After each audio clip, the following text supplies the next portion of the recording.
নমস্কাৰ আজি আপোনালোকৰ কাৰণে লৈ আহিছো এটা ধুনীয়া recipe chicken leg piece fry যিসকলে চিকেন খাই ভাল পায়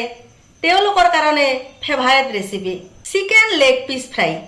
বুলক তেনেহলে ৰেচিপিটোৰ ফালে আগবাঢ়ো প্ৰথমতে মই চিকেনৰ লেগ পিস কেটা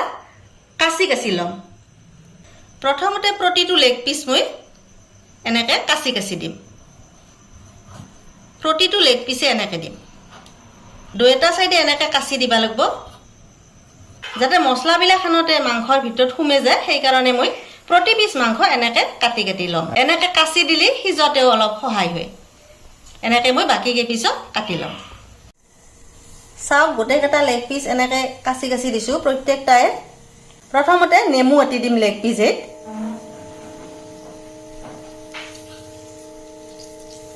নেমু দিলি খাই বৰ হদ লাগে গোল নেমু আমি এটা আটি দিলু জালাৰ গুড়া 1 চামুচ দিম জিৰাৰ গুড়া 1 চামুচ দিম হালধি দিলু 1 চামুচ নিমখো 1 চামুচে অলপ কমকে দিছো সোৱাদ অনুসৰি নিমখ দিব কালাৰৰ কাৰণে কাশ্মীৰী মিৰ্চ পাউডাৰ 1 চামুচ আদা নহৰু কাঁচা জ্বালা এটু পেষ্ট বানি লৈছিলো মিক্সিত ইটা গোটেখানি মই ধুনিয়াকে মিক্স কৰি লম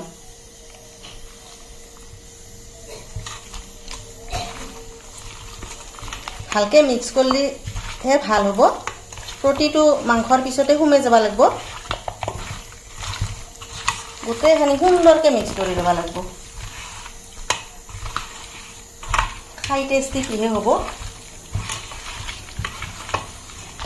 বঢ়িয়াকে মিক্স কৰি ললো দেখছিনা প্ৰতি পিস মাংসতে কি ধুনিয়াকে হুমে দিছি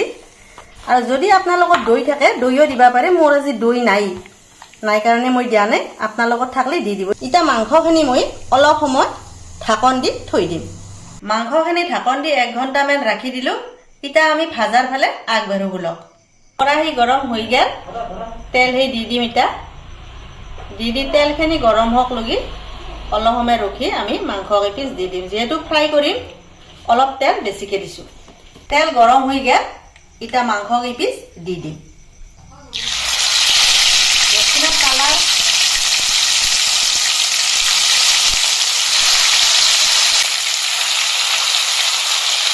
চাৰি পিস দি দিলো আৰু পিছত এই পিস ভাজিম জুইটো মিডিয়ামত ৰাখো একদম কমতো নেব একদম বেছিতো নেব এনেকে কিছু টাইম ভাজি লম মাংস পিস আমি কম জুইত অলপ সময় লৈ ভাজবা লাগিব কাৰণ ভিতৰ পৰা সিজি যাব লাগিব না মাংসটো সেই কাৰণে অলপ সময় লৈ ভাজবা লাগিব অলপ টাইম ঢাকনখন দি থৈ দিম কিছু টাইম ঢাকনখন মাৰি থৈ দিছিলো ইটা মই ঢাকনখন গুছে মাংস পিস উল্টে দিম কেনেহেন হৈছে চাউঙো উল্টেও দেও চাওকচোন কালাৰ আইছে